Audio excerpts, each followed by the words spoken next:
حلقتنا اليوم: بنك الجزائر الوطني بيانا يحدد شروط بيع السيارات بتقسيط، وهذه التفاصيل. كشف البنك الوطني الجزائري عن شروط بيع السيارات بتقسيط، وذلك وفق الصيرفة الإسلامية، وجاء ذلك بعد حصوله على الترخيص من قبل المجلس الإسلامي الأعلى وأيضا بنك الجزائر المركزي.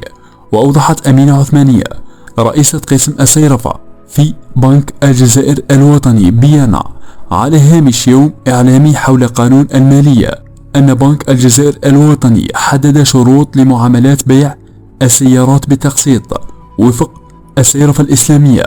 وأضافت رئيسة قسم الصيرفة في البنك الوطني الجزائري أن نسبة التمويل تصل إلى 85% من قيمة السيارة، كما حدد البنك 5 سنوات هي فترة تسديد القرض.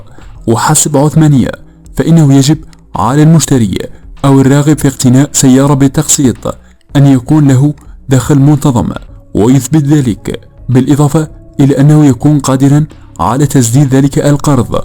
وكما حدد البنك شرطا أساسيا هو أن السيارة لابد أن تكون مصنعة في الجزائر. لا تنسى الصلاة على رسول الله في تعليق المصدر النهار.